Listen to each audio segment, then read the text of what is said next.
What if I told you that achieving financial freedom isn't just about banks, investments, and business? What if ancient philosophers who lived thousands of years ago already knew how to find stability without chasing after wealth? They weren't billionaires, but they left behind wisdom more valuable than gold.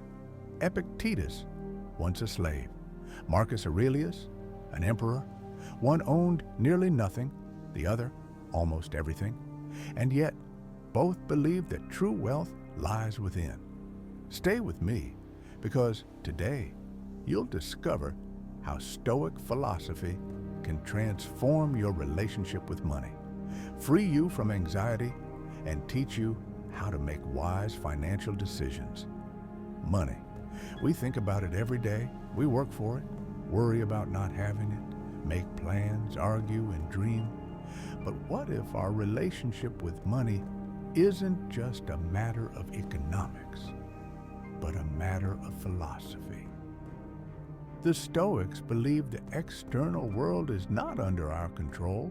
We don't control the economy, currency rates, the decisions of our bosses, or oil prices. But we do control our thoughts, our reactions, and our actions. And that is our greatest capital. Let's take Epictetus. He was a slave. He had no property, no freedom, no power. But he said, "It's not the man who has too little, but the man who craves more, who is poor." His wealth lay in his ability to be inwardly free, no matter the circumstances. He taught that if you can live simply and peacefully, if you're not consumed by greed, you're already rich. Because true wealth is not about bank balances, but your ability to be independent from your desires.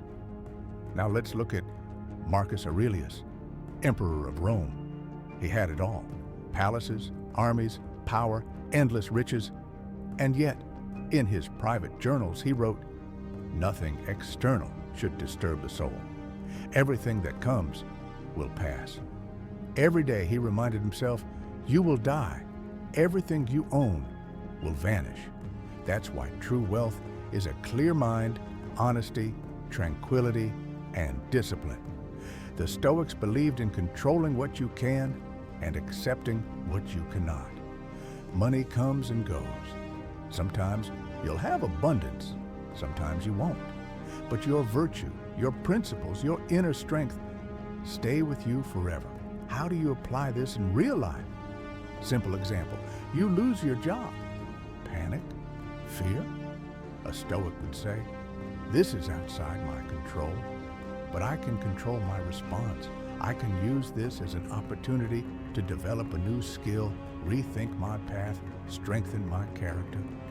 Or another case, you're offered easy money, a risky investment, a shady business. You feel the greed. A Stoic would remind you, virtue is higher than profit. Better to earn little and be honest than to lose your integrity for wealth. Stoic financial resilience isn't about saving the most. It's about being ready for anything, having an internal foundation that won't collapse, not with inflation, not with layoffs, not in crisis. Stoic practice teaches moderation in spending, to ask, do I really need this, or is it just a whim? Marcus Aurelius wrote, "All you need is bread, water, and reason." Of course, we don't live in ancient Rome, but the idea is clear. Minimalism is power. The Stoics weren't against wealth, they just didn't make it the center of life.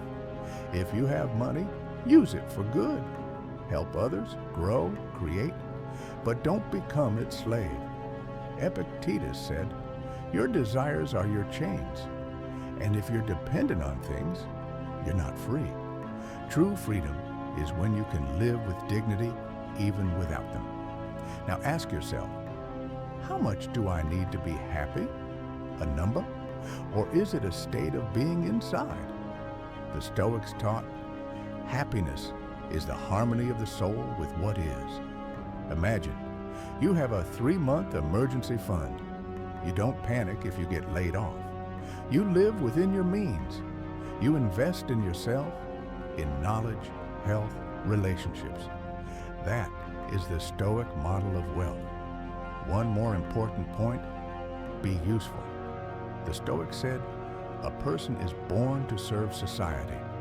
If you can do something that helps others, you're already valuable. And value is always monetized.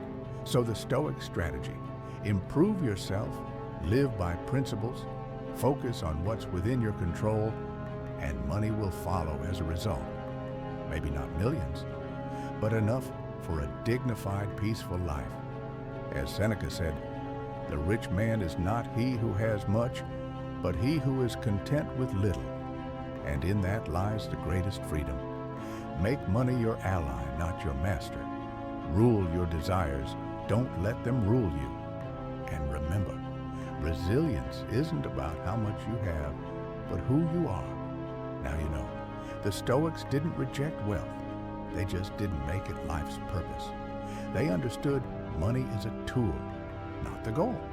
Use Stoic wisdom to build a solid inner foundation. And then no financial storm can shake you. If this philosophy speaks to you, subscribe to the channel and leave a like. It helps the project grow. And if we hit 100